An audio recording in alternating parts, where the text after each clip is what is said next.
Hello, जय हिंद मेरे सभी प्यारे भाइयों को। मैं विमल आप सभी का अपने परिवार 11वीं स्टडी सेंटर में हार्दिक स्वागत एवं अभिनंदन करते हैं।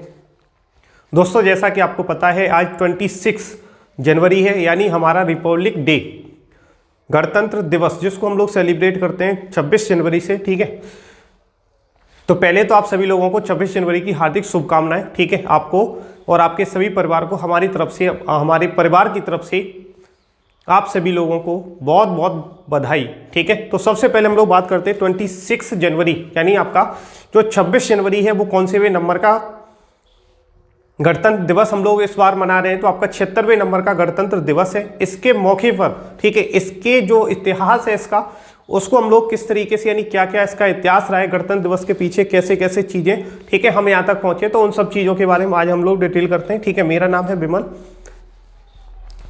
ठीक है भाई, तो आज चलो देखते हैं हम लोग सबसे पहले इसका हम लोग इंट्रोडक्शन थोड़ा सा, यानी 26 जनवरी गणतंत्र का यानी गौरवशाली इतिहास क्या है उसके बारे में हम लोग आज बात करेंगे।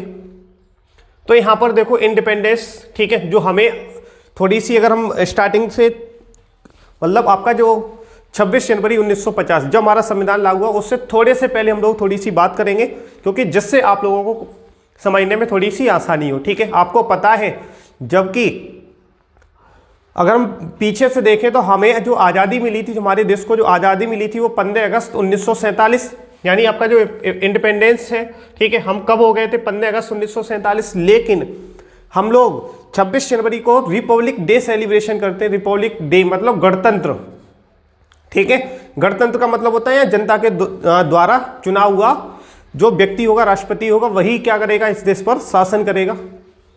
तो क्या क्या चीजें रही, ठीक है, मेकिंग ऑफ इंडियन कॉन्स्टिट्यूशन, ठीक है, यानी 26 नवंबर 1949, यानी हम यहाँ से आपका जो संविधान का जो निर्माण था वो आपका 26 नवंबर 1949, सॉरी हाँ 26 नवंबर 1949 को हो गया था। ठीक है, उसके बाद ये 26 जनवरी 1950 को लागू क्यों हुआ था, यानी बनके तो हमारा जो संविधान है वो यहीं पर तैयार हो गया था, लेकिन आगे आपका 26 जनवरी 1950 को क्यों लागू हुआ, इसके पीछे क्या रीजन है। ठीक है भाई, तो आपको अगर पूछा जाए एग्जाम में, और एग्जाम के हिसाब से भी चीजें हैं, ठीक है, तो अगर आपको ये एग्जाम में पूछा जाए कि हमारा जो संविधान है वो कब बनके तैयार हुआ था, तो आपका 26 नवंबर 1949। अगर पूछा जाए कब लागू किया गया था इसको, तो आपको याद रखना है, तो 26 जनवरी 1950 को इसे लागू किया गया था। अब यहाँ से हम लोग बात करते हैं, थोड़े और पीछे चलते हैं, कैबिनेट मिशन।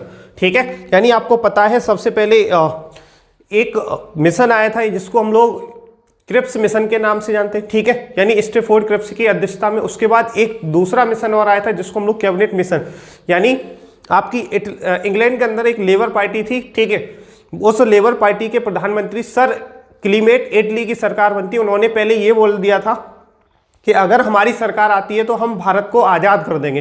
ठीक है, उनकी सरकार आई तो उन्होंने अपनी इस बात को पूरा भी किया। उन्होंने कैबिनेट मिशन यानी भेजा 1946, यानी 1946, मार्च 1946 में एक कैबिनेट मिशन उनके द्वारा भेजा गया। ठीक है, उन्हीं के 3 कैबिनेट मंत्री भारत के अंदर आए। ठीक है, जिसमें एक पहले व्यक्ति थे लॉर्ड पैथिक लॉरेंस, ठीक है, जो भारत मामलों के मंत्री थे, और दूसरा इस कैबिनेट में जो कैबिनेट मिशन था उसमें दूसरे व्यक्ति थे, वो सर स्टैफोर्ड क्रिप्स, ठीक है, आपके व्यापार बोर्ड के अध्यक्ष थे, और एक थे तीसरे थे एबी अलेक्जेंडर, यानी जो आपके नेवी, ठीक है, नौसेना के मंत्री थे।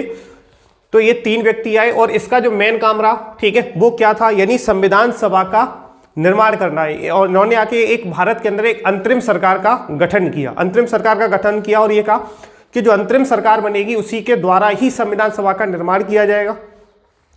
ठीक है भाई, तो अगर पूछा जाए संविधान सभा का निर्माण किस मिशन के तहत हुआ, तो आपको याद रखना है कि कैबिनेट मिशन मार्च 1946। ठीक है, तो इसमें संविधान सभा के जो अध्यक्ष बने, कौन बने, डॉक्टर राजेंद्र प्रसाद।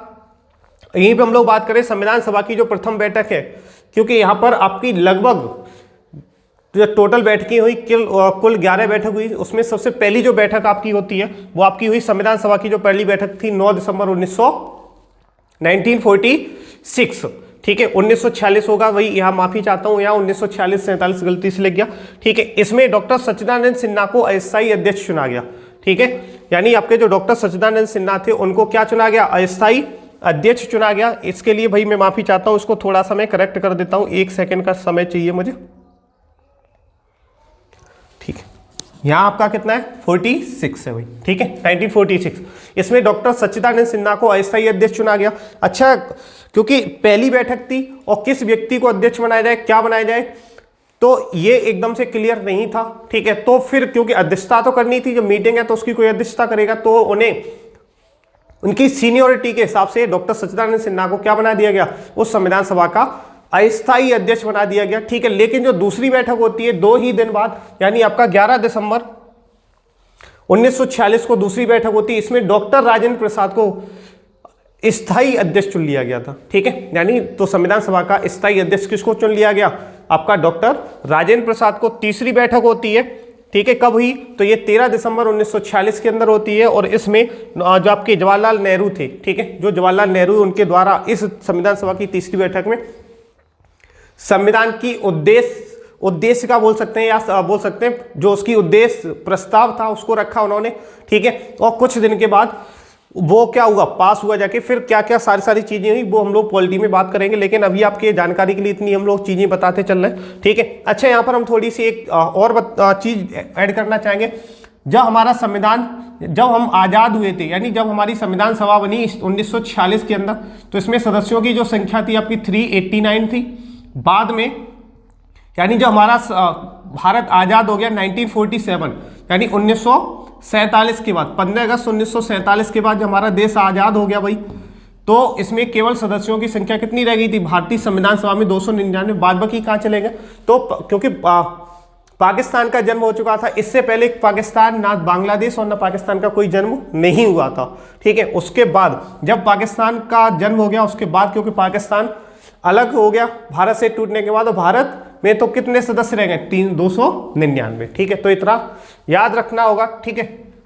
इसमें पूछा जाए कि कितनी महिलाएं थी, तो 15 आपकी महिलाएं भी शामिल थी भाई, ठीक है, 15 महिलाएं भी शामिल थी। तो ये चीज को भी आप लोग याद रखेंगे। तो ये यहां तक हो गया, ठीक है। अब हम लोग नेक्स्ट चलते हैं, एक सेकेंड, ठीक है भाई। अब देखो संविधान सभा की कुल कितनी बैठकें हुई, सारा वैसे इसमें लिखा है संविधान सभा की कुल 11 बैठकें हुई, ठीक है।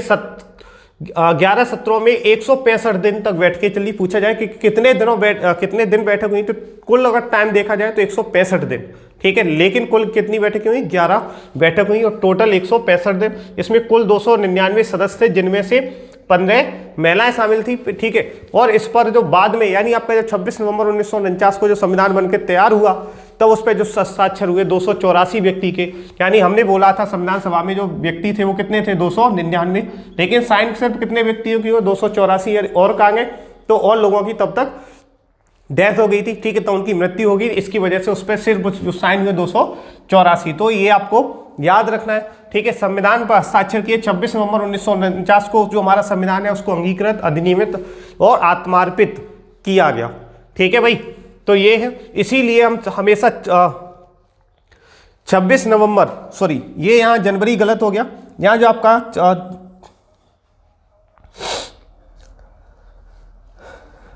ये 26 नवंबर, ठीक है, 26 नवंबर को हम लोग हमेशा क्या मनाते हैं, आपका संविधान दिवस के रूप में मनाते हैं 26 नवंबर को। तो आप लोग ये करेक्ट अपना कर लेना, 26 नवंबर, ठीक है भाई। 26 नवंबर को हमेशा हम लोग क्या सेलिब्रेट करते हैं, संविधान दिवस के रूप में हम लोग हमेशा सेलिब्रेट करते हैं भाई, ठीक है। संविधान दिवस के रूप में हमेशा सेलिब्रेट करते हैं। 26 जनवरी 1950 को हमारा संविधान लागू होता है, 26 जनवरी 1950 को संविधान लागू हुआ, ठीक है। और इसमें कुछ एक सबसे ज़्यादा इंपॉर्टेंट जो समिति थी वो कौन सी थी, प्रारूप समिति, जिसके अध्यक्ष कौन थे, डॉक्टर भीमराव अंबेडकर। इन्हीं के क्योंकि सबसे ज़्यादा काम इसी व्यक्ति ने किया था, डॉक्टर भीमराव अंबेडकर साहब के द्वारा किया गया, इसलिए इन्हें मेकिंग ऑफ कॉन्स्टिट्यूशन, ठीक है, ऑफ इंडिया, मतलब बोल सकते हैं फादर, ये पूरे संविधान यानी हमारे जो भारतीय संविधान है उनके पिता कहा जाता है, ठीक है, यानी फादर ऑफ इंडियन कॉन्स्टिट्यूशन। हम लोग बात करें जो हमारा संविधान बनके तैयार हुआ था, जब लागू हुआ, तो उसमें कितने भाग थे, 22 भाग थे। लेकिन वर्तमान की अगर हम लोग बात करें तो 25। अच्छा देखो हमारी संख्या में कोई चेंज नहीं हुआ, जिसमें जैसे ए बी करके जोड़ दिया गया बाद में, जैसे आपका मूल कर्तव्य जोड़ दिए गए, ठीक है, जिस तरीके से चीजें और जोड़ी गई, जैसे 4A 4B इस तरीके कर दिया, तब जाके हमारे कितने हो जाते हैं, 25। ऐसे ही हमारे अनुच्छेद 395 है, जब लागू हुए थे, ठीक है। लेकिन अब कितने हो गए, 470, यानी इसमें भी इसके उपखंड जोड़ दिए गए, लेकिन की संख्या आज भी उतनी है। अब नेक्स्ट बात करें अनुसूची कितनी है, तो अनुसूची कितनी है, अनुसूचियां 8 हैं, वर्तमान में कितनी होगी, 12, ठीक है भाई। वर्तमान में कितनी अनुसूचियां हैं, 12 हमारी वर्तमान में अनुसूची हैं। पहले जब संविधान लागू हुआ था तो 8 थी, अब वर्तमान में कितनी है, आपकी 12 होगी। ये आपको डाटा याद रखना है, ठीक है भाई। अब नेक्स्ट हम लोग चलते हैं, कुल समय जो संविधान को बनने में जो लगा था वो कितना लगा, 2 वर्ष 11 महीने और 18 दिन का समय लगा, और विश्व का सबसे बड़ा लिखित संविधान कहलाया, ठीक है। यानी इसको बनाने में 2 वर्ष 11 महीने 18 दिन, लगभग 3 वर्ष का समय लगता है, ठीक है। कभी कभी लगभग में दे देता, लगभग 3 वर्ष का समय लगता है। और विश्व का सबसे बड़ा लिखित संविधान भी कौन सा, भारत का कहलाए, ठीक है। यहीं पे क्वेश्चन पूछे कि विश्व का सबसे छोटा लिखित संविधान किस देश का है, तो ये आपका अमेरिका का है, ठीक है। तो ये आपको याद रखना है भाई। अब नेक्स्ट हम लोग बात करते हैं संविधान की प्रस्तावना, ठीक है। संविधान की प्रस्तावना, क्योंकि आपको पता है हर किसी व्यक्ति को हमारे संविधान में जो हमारे अधिकार दिए गए, जिसको हम लोग मौलिक अधिकार बोलते हैं, ठीक है, और मौलिक कर्तव्य पता होने चाहिए हर व्यक्ति को, जिससे कम से कम वो अपने हक की लड़ाई को लड़ सके, ठीक है। आज हमारे देश में सबसे बड़ी समस्या यही तो है कि लोगों को ना तो संविधान पता है, ना उसमें दिए गए मूल अधिकार, और ना ही उसमें दिए गए मौलिक कर्तव्य नहीं पता है हमारे देश के नागरिकों को।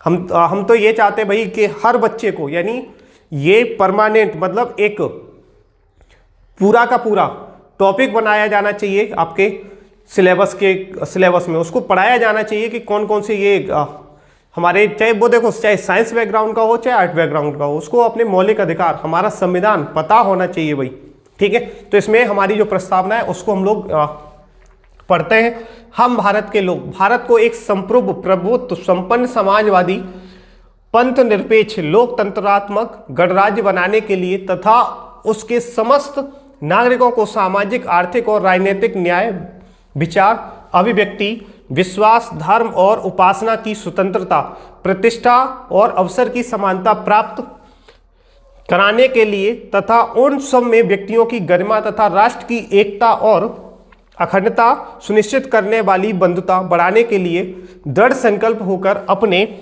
इस संविधान को अंगीकृत, अधिनियमित और आत्मार्पित करते हैं, ठीक है। ये कब की बात है, ये आपका जो हुआ था 26 नवंबर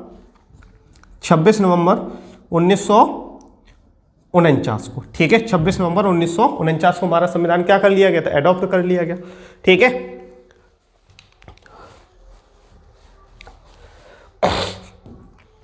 ठीक है भाई, तो हमारी ये क्लास आपको कैसी लगी, अगर क्लास पसंद आई तो क्लास को लाइक और शेयर जरूर कर दें, ठीक है। ऐसे ही और इन्फॉर्मेटिव वीडियो के लिए हमारे चैनल को सब्सक्राइब कर लें। मिलते हैं नेक्स्ट वीडियो में। अच्छा, शाम को हमारी जो मैथ की क्लास है वो 7:30 से 9 बजे तक चलती है, ठीक है। तो आप उस क्लास को ज्वाइन करना ना भूलें और अपने सभी दोस्तों को बता दें कि मैथ की क्लास आपकी स्टार्ट की जा चुकी है, ठीक है। तो मिलते हैं नेक्स्ट वीडियो में, तब तक के लिए जय हिंद, जय भारत।